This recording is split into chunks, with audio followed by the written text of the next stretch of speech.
안녕하십니까. 원탑 성형외과 원장 성형외과 전문의 조민수입니다.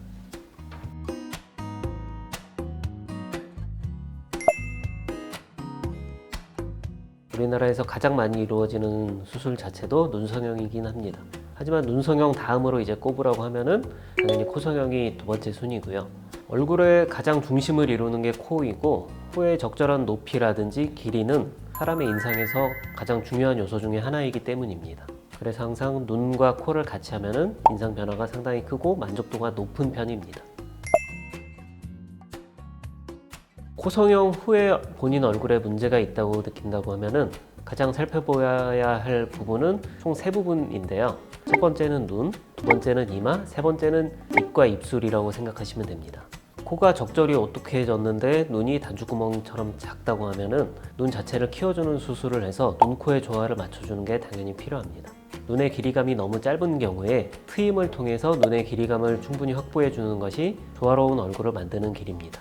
본인의 옆모습을 보셨을 때 콧대에 비해서 이마가 충분히 높지 않으면 옆라인이 어색해 보일 수 있기 때문에, 이런 경우에는 이마 지방 이식 또는 이마 필러를 통해서 이마를 콧대에 비해서 높여주는 게 아름다운 얼굴 라인을 만들 수 있는 길입니다.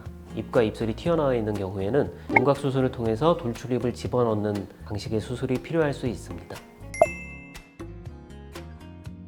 코 수술 후에 코 모양에 불만족이 있는 경우에는 우선 불만족의 원인이 어떤 건지 파악을 해야 됩니다. 보형물이 삐뚤어져 있는 경우, 아니면은 보형물의 높이가 너무 높거나 너무 낮은 경우, 이런 여러 가지 원인을 파악해서 그 원인에 맞는 수술을 하는 게 최우선입니다. 그 이후에 코가 아름다운 모양을 가졌음에도 불구하고 얼굴에 부조화가 있다고 하면은 그 원인이 어디에 있는지 파악을 한 후에 눈이 문제가 있으면은 눈성형을 하는 게 좋고요. 이마에 문제가 있다고 하면은 이마 지방 이식이나 이마 필러 같은 시술을 하는 게 좋습니다. 코 재수술을 고려하신다고 하면은 대략 6개월 정도 지난 후에 다른 부위에 성형을 하는 방법이 있고요. 두 번째로는 코 재수술과 동시에 필요한 다른 부분의 성형을 같이 하는 방법도 있습니다. 같이 하게 되면은 회복기가 한 번에 된다는 장점이 있고요.